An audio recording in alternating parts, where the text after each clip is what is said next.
Stocks drift lower with market breadth remaining negative. Industrials, consumer durables and Realty are the big drags, while metals and IT eke out gains. Amid a slew of big-ticket investments in India's financial sector, Shriram Finance has scheduled a board meet on December 19th to consider fundraise.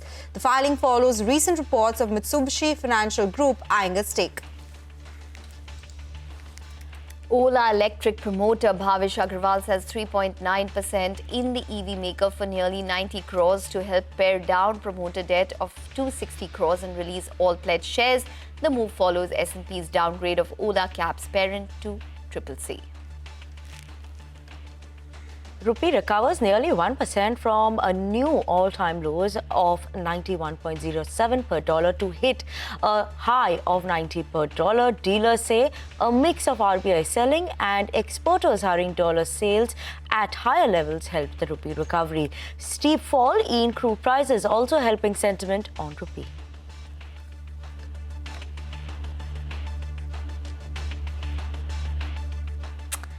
Hello and welcome to Halftime Report live from the CNBC-TV18 Motilal Oswal studio. I'm Ekta Batra and with me is Sonal Bhutra and Vinny Motiwala. Well, what we can see is follow-on selling in today's trading session. So extremely tentative, you'd have to say, for the markets. Remember, this is despite the rupee strengthening in today's trading session, and that seems to be failing in terms of aiding sentiment. So the Nifty trading below 25,800 as we speak. So 25,797 is currently where the Nifty is at.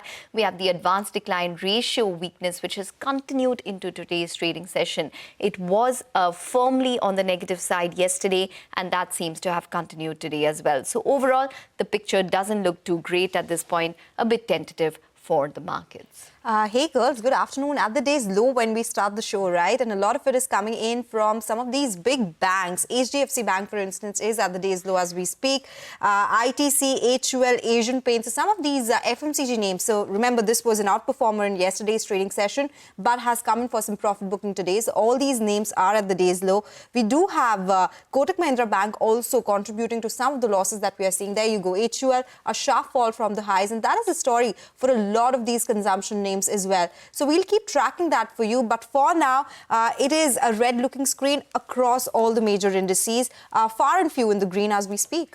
Absolutely, very far and few in the green. Let me just highlight that few that is there as well. PSU banks, that's managing to hold on gains. Top sectoral gainer today with Bank of India, Canara Bank managing to hold on to good gains. SBI more than 1.5% gains right now for SBI as well. IT, metals, that is doing well. So metal continues to do well. Obviously, we have seen silver prices also move to those record high levels. We'll keep an eye out on that.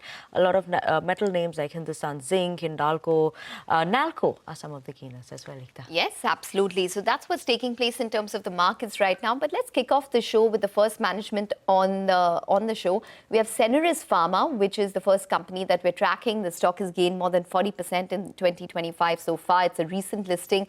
In fact, the company is in focus because they've acquired Apnar Pharma for an enterprise value of around 91 crores. To discuss this, we have with us Swapnil Shah, who's the promoter and the MD of Sensex, joining in. Swapnil, thanks very much for taking the time out. This particular acquisition, Apnar Pharma, they do have one US FDA facility. Can you just tell us when was the last inspection? Give us a sense in terms of what is the kind of capacity from this particular plant that you have currently? Yes, hi. Thank you for having me here. So, yes, Apnar Pharma last inspection was done in September 2022, so about 3 years back. And the current installed capacity is about 275 million units, which can be extended to 400 million easily by doing a multiple shift. So that's a decent size capacity that they have. And it's also UKMHRA and Health Canada approved manufacturing site. So it comes with all three certifications with the plant. Okay. Swapnil, you will also be taking 5 ANDAs which will be acquired via this facility.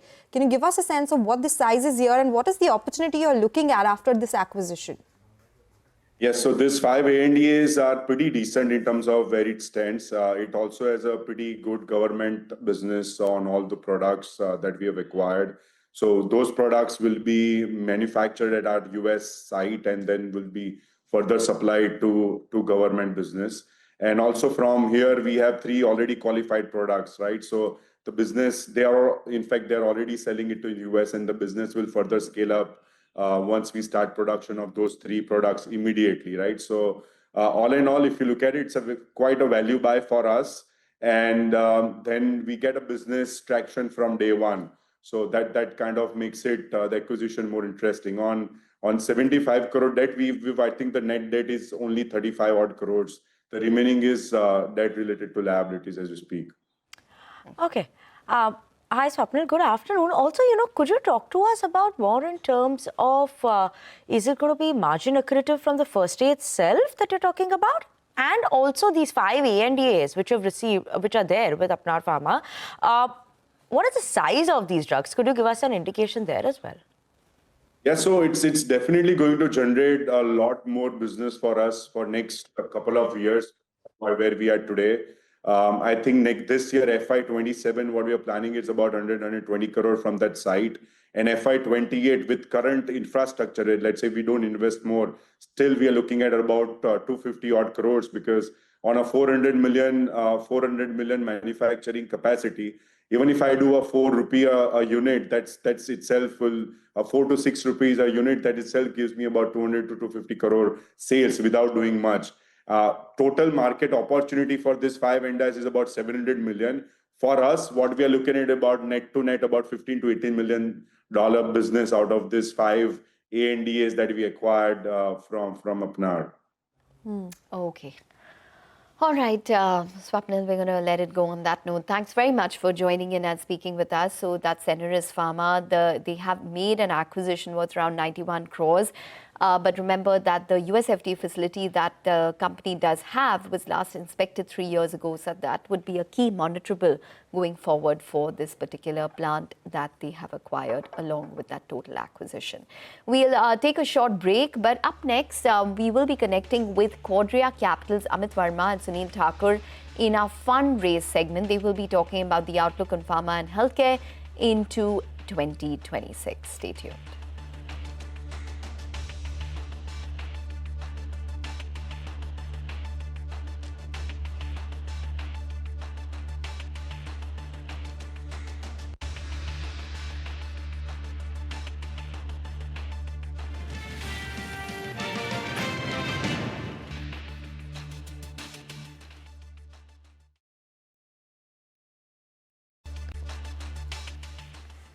Welcome back. You're still tuned into Halftime Report on CNBC-TV18. Well, for the markets, we're still tentative. So let's get talking about the investment outlook in the pharmaceutical and healthcare space.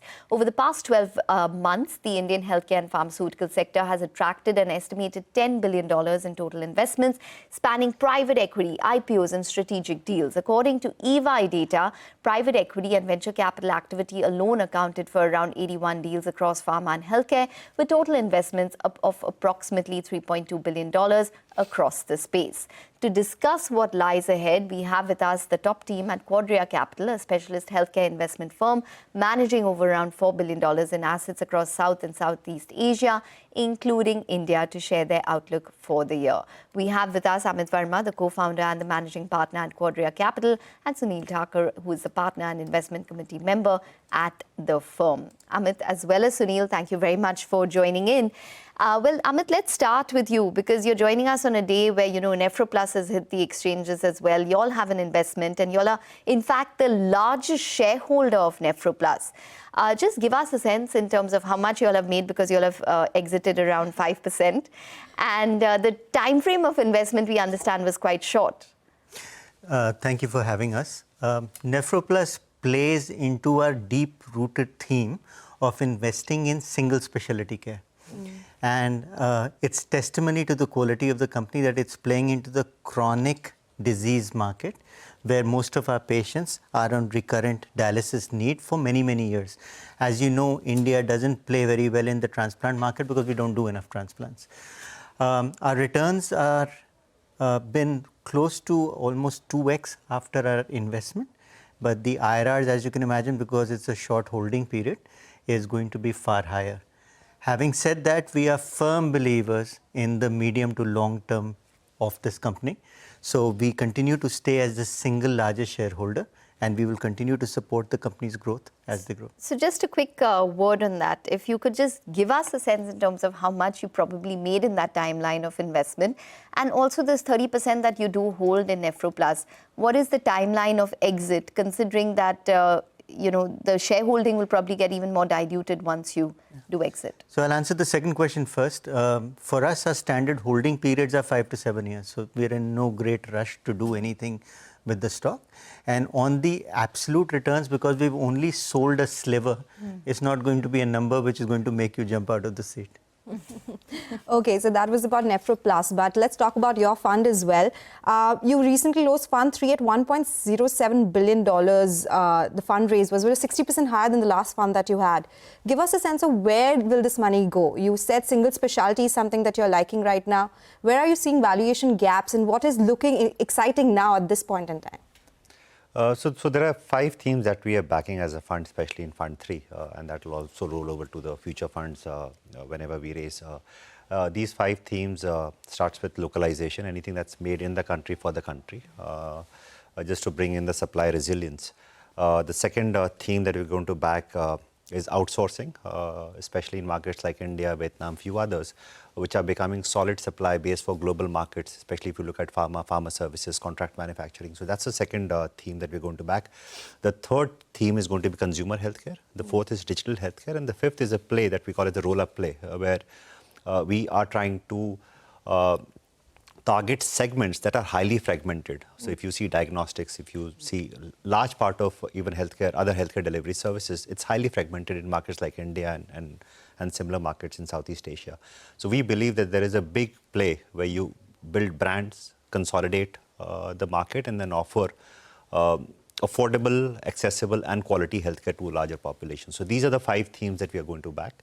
Within these 5 themes, if I have to pick few segments that we are going to back, single specialty continues to be an area of interest for us, which is what we've been doing successfully for last 10 years. We like specialty pharma play, we like manufacturing, contract manufacturing, we like CRDMOs, which are mainly on the pharma services side. Preventive healthcare is going to be a big area.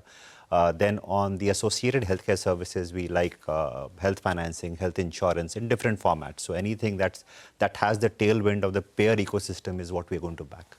Okay. You did talk about CDMOs as well, so I want to pick up on that point. CDMOs, are you seeing as much traction that one should see in that space as well? Because even listed players, all of them are now in the CDMO front. Most of them talk about it. And the China Plus One, is that working out for CDMO players? So I'll do the China Plus One, and Sunil can take on the CDMO, the more direct question. China Plus One clearly exists as a theme. It hasn't played out as fast as it should. We are not distressed because it hasn't played out, because we do believe fundamentally investment in healthcare takes a long time and has huge regulatory challenges. So we like serious money to come into it rather than playing to the momentum and theme. In the next 3 to 5 years, however, you will see a lot more investment in India and Southeast Asia, because finally manufacturing cannot just shift on rhetoric. It shifts because of ground realities. So just because somebody announces, stays unnamed, somebody announces shifting of manufacturing units to the US, it's not going to happen in a hurry. Are you seeing? Sure. So we do see enough and more opportunity that can outlive at least our Fund 3, and there are different pockets of opportunities within CDMO, or I should say CRDMO. So you have the research side, you have the development side, and you have the manufacturing side, and each of these 3 segments within CRDMO has huge amount of depth, especially in markets like India, where you bring high quality talent, where you bring the manufacturing capability, and we have strong muscle when it comes to manufacturing capability, because India has had a good history of good quality pharma manufacturing for last 30-40 years. So all that will start to play, and a China Plus One strategy, which is playing out in a very slow manner, will be a decent enough tailwind to make the sector exciting for any investor over the course of next 3 to 5 years. And just to be clear, we started investing before it became fashionable to invest in CDMOs. So we've done... Investments also must be more fashionable in terms of returns, I'm assuming. They've been pretty handsome returns. And the companies that when I talked to you, we started off with Concord Biotech, we have done Akums, we've done Ncube. and now we're in Arrogen Life Sciences. So the This is pure the is next not- this fashion is and trend. Sorry. Concord Biotech and you named Akums in terms of the investments, and both of them have been listed. You have a list of companies where you are invested right now: NQ Ethicals, Noble Hygiene, Medibuddy, Straight Orthopedics, Maxi Vision, which is basically a single specialty. Which one of these are probably going to hit the market in terms of, you know, an IPO? Where are you going to probably see some divestment come through? So, you know, right now, because the IPOs are so hot, there's a lot of attention on PE exiting through IPOs. But if you look through our past track record, 50 to 60% of our exits have actually been to strategics. Oh, Only 30% has gone to other PE firms or other financial sponsors. Only 10% has gone to IPO. So we are getting the limelight because of the IPO, but there's a lot of solid work in the back to be able to sell to strategics. Why that's important? Because strategic money is actually resilient. It pays forward for all the hard work that you've done in the past 5-6 years when you've held the company. And it is then improving the overall outlook for the company, where they're not living just quarter to quarter, but actually focusing on what they need to be delivering. Okay, just a quick question, because I'm coming back to CRDMO or PLI themes, because they've been working even in stock markets, right? Do you not think it's getting a little overcrowded now, because everybody's been talking about it? I know you are there in that theme, but is it a fear that you have as well? So obviously there is always that fear, but see, we take pride in the fact that, and I think we also take the responsibility as being a sector specialist fund, that we want to be the ones having early conviction. So we had early conviction about a decade back in single specialty, which has now become fashionable. As Dr. Verma mentioned, we invested in contract manufacturing 6-7 years back, when manufacturing itself, leave alone contract manufacturing, wasn't fashionable at all. So our idea is always to build themes around, specific specialty areas, even within contract manufacturing. So it's not going to be just run-of-the-mill contract manufacturing. Sure. If there are technologies or modalities where we start to see green shoots, those are areas that we will start to focus so on. what's the next? What's the unfashionable idea that you're looking at, which will become fashionable? You might get two different answers. So go ahead, Sunil. So there are different pockets of opportunities that we still see in the outsourcing space. This entire global capability centers which are being built around. There are models which, as I said, which have the payer tailwinds, which is RCM and few others, which are not only oriented towards serving the Western markets, but now you see a large payer base across emerging markets in Asia. So there are those pockets. Then you also have models around preventive healthcare, both on the services side as well as on the product side. So these are certain areas that are still, I believe, not fashionable. There is the medical devices side as well, but I don't know where it sits, fashionable or non-fashionable, but there is a lot of discussion around it, but that's an area of Yeah, but we do believe that medtech is actually going to be the next area for focus, because there's a lot of local indigenization needed in the medtech space. And there are not enough companies of scale and size which can deliver the same way that we did pharma 10 years ago. That's very, very interesting in terms of trends that we should be keeping an eye on as well. Amit as well as Sunil, thank you so much for joining us on the show and helping us understand in terms of the trends, as well as, good luck and with all those IPOs that are coming up, plus Nephro Plus for you all as well. So thanks so much for joining in Thanks today. again. Thank you for having us. But with that, we're going to actually sip into a very short break. And after the break, we have Pritesh Mehta of Yes Securities who will join us to talk to us about some of the trading strategies. Stay tuned in.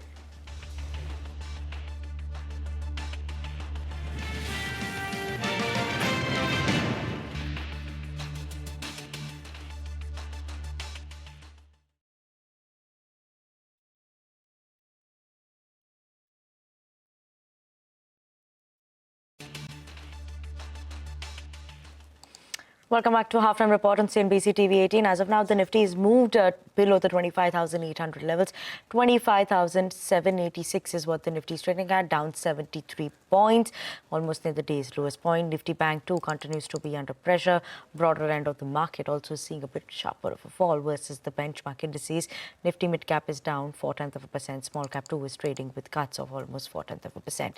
But let's bring on board now Pritesh Mehta, Executive Vice President at Yes Securities. Securities, to talk to us about his trading strategies. Pritesh, good afternoon. Thank you so much for joining us as always. First, let's talk about the levels, right, that we should keep an eye out on the Nifty. 25,700, that's where we are roaming around. We're not managing to hold on to 25,800. So what is it that one should keep an eye out on now? Good afternoon. Thanks for having me. See, if I rewind time by exactly 2 months, in the month of October, exactly this today's date, Nifty was trading around 25,800, similar to where we are trading right now. So it shows the price has not done anything meaningful last 2 months. In fact, if the breadth is corrected in last 2 months. So we had a scenario back in October 17th, the breadth of the market was around 32%, 50%. So 50% Nifty stocks had given double top buy, which is bullish sign. And 2 months later, right now, the list is dwindled down 22%. So it shows there is deterioration in the breadth. And now, if you look at the small caps basket, we have seen correction in price also and breadth also. So ideally, as far as the index is concerned, I would like to see some sort of stability, some sort of reversal in breadth. So when that comes into play, then we could see we could start talking about long strategy coming into the index. But as of now, we need to wait for a while. We can see Nifty retracing back 25,700, 650 zone also from here now. Okay. And what about individual names, Pritesh? So see, there are two ways. Either you try and find out opportunities by going against the trend, but I would rather stick to the leaders. And one stock that we like is from the mid small financial service universe, that is Federal Bank. Now this stock has been a big outperformer against this basket, has been moving higher. I can spot multiple bullish anchor columns and follow through moves. So buy for a target of 295. The stock would be around 254. The second stock which we are bearish on is DLF. The real estate index has been underperforming since last couple of months. DLF in particular has been going through a rough trend. We can see series of double bottom sell coming in. So we can see a decline to 620. The stop would be around 710. Okay. All right, Pritesh, I'm going to leave it on that note. Thanks very much for joining in and taking us through all of those calls on the technicals. For the markets, the mid-cap index is underperforming, so down around 0.4%. Advanced decline ratio is weakening as the day has been progressing. So currently around less than 1,500 stocks advancing to almost 2,500 stocks declining. We'll take a short break, but up next, Manisha Gupta will join in on our commodities segment. She has with her Kunal Shah of Nirmal Bang Securities. Stay tuned.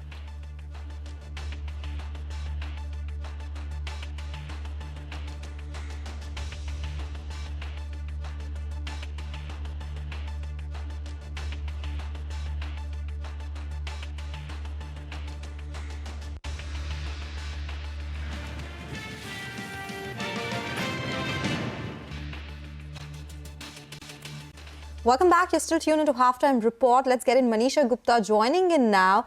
Manisha, what's on the commodity radar today? Thank you for that, Sonal. Well, I'm looking at silver prices really because we've seen yet another all-time high onto this one, and it's reached a point where you don't know where it's headed from here. We have been hearing words of caution from lots of industry participants on there is a possible correction perhaps coming, but at this point in time, it still is not there. Kunal Shah is VP and Head of Commodities Research at Nirmal Bang Securities and joins us with his sense on what really can be seen going forward when it comes to precious metals.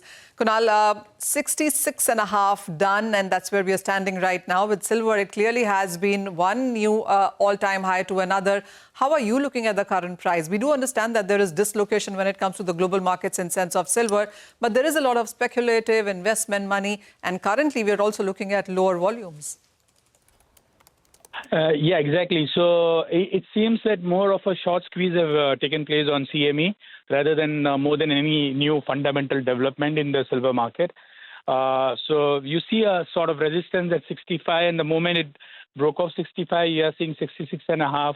So I think the short squeeze is taking place on CME. I would not recommend to go long at these levels. We are not having a comfort zone. Silver is already about 2 lakh, and these are not the levels. So today morning, what we saw, the dip or the correction was mainly due to the appreciation in the USD-INR pair, and that's the only reason why we've seen silver marginally going down. But no fresh longs advised at these levels. Wait and watch. If somebody wants to enter, into long position, I think one should wait more rather than just technically jumping into buying position because it has broken off the level of $65. So wait and watch. Let the market correct. The only valid point here right now is that there is no incremental addition to the silver primary or the secondary supply. So the only reason why silver is behaving the way it is behaving, the supply side is still not responding to the sharp upside in the prices. It will take time, and till that time, markets may remain higher, and not recommending to go short, recommending to wait for dip correction, whatever you say, and that is the time you should re-enter into long position. Well, absolutely. You can't expect mines to react so suddenly and so quickly to the prices expected, given the fact that silver is very volatile and we could see a correction as well. So until there is some sustainability in these current prices, we perhaps will not see that happen. But Kunal, coming on also on the overall buying within Indian markets, we understand that around Dhanteras, Diwali was a lot of physical buying. Do you see that happening right now, or would you say that's pretty absent? And right now what we are seeing is perhaps some last-minute buying that we're looking at before the year ends? I think it's more of investment demand. The actual industrial and the jewelry demand have abated a bit. At these levels, people who missed the rally, they are the one who are seen buying.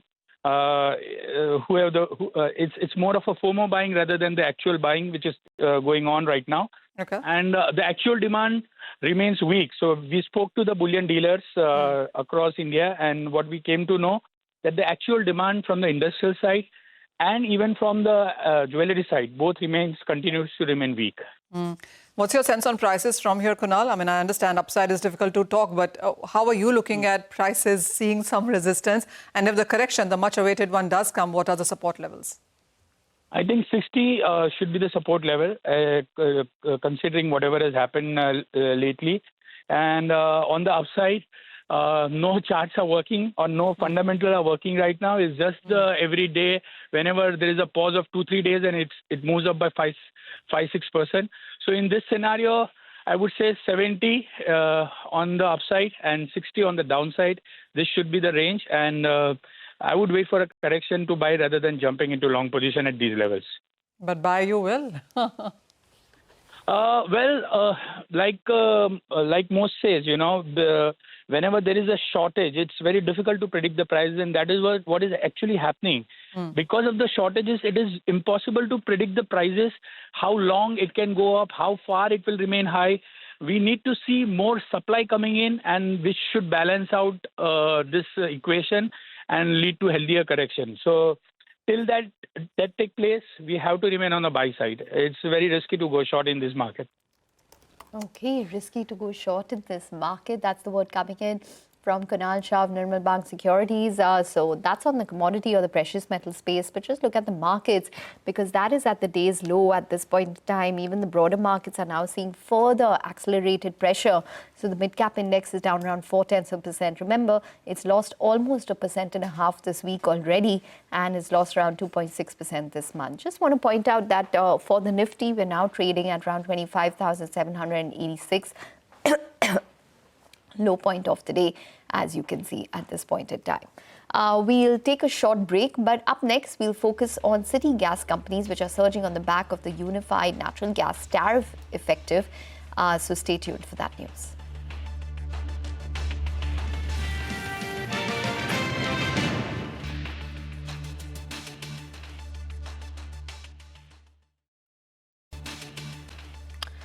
Welcome back to Halftime Report with CNBC TV18. As of now, Nifty has come back about 25,800 levels, just around that mark as of now. We'll keep an eye out on that one, as well as the broader end of the market that's underperforming, like we mentioned before as well. So let's keep an eye out on that. But city gas distribution companies are in focus as PNGRB has notified new unified natural gas tariff structure. What is it? What is the latest update here? Sonal is here to give us that. Sonal. Well, just to put it outright there, this is just a notification that has come by. The structure was already announced earlier, and these details were largely known with the investor community as as well. So right now in this notice, they've just said that it is effective January 2026.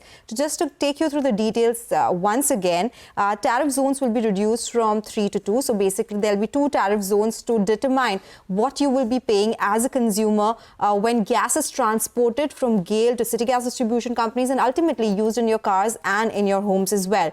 CNG and domestic PNG consumers, they are the priority because they are retail consumers. They will be given priority to pay ZO1 tariffs across India, irrespective of whatever distance they are at, up to 300 kilometers or beyond 300 kilometers as well. They will have to pay the lower tariff. What is that lower tariff? It is at 54 rupees per MMBTU, which is up to 300 kilometers. The higher tariff is at 102.86 rupees per MMBTU. If that comes into effect, CNG prices are expected to fall by 1.25 to 2.5 rupees per kg. PNG or the domestic gas prices are expected to fall by 0.9 to 1.8 rupees per SCM.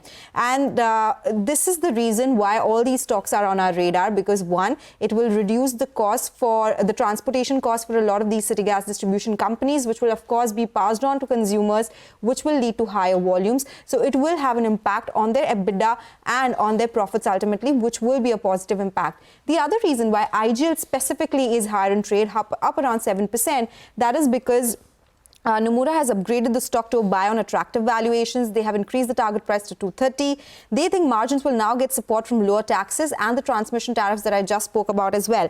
Lower tax on domestic gas because it has been reduced to 2% versus 15% earlier. The lower transmission costs will flow to their EBITDA going forward. And they also expect Henry Hub prices, which is their key input, to fall from here on, which will aid margins from Q1 FY27. And that's why this stock is on our radar.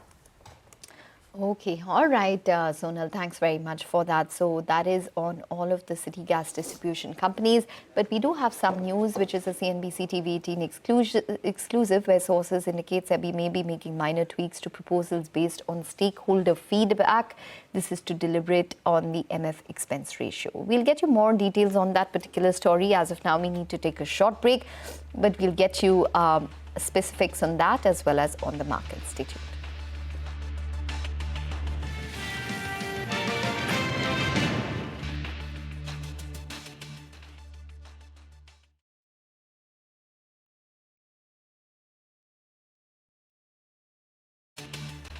Welcome back. Well, for the markets, it's weak. We're at around 25,786 for the Nifty. But one stock which is managing to buck the trend is Shriram Finance. Remember, they do have that board meet which is taking place on Friday, where they will be considering fundraising. And remember that there is speculation at this point in time that Japan's Mitsubishi Group could be looking at an investment of around 20% stake. So that stock managing to hold up with a gain of around 1.4%.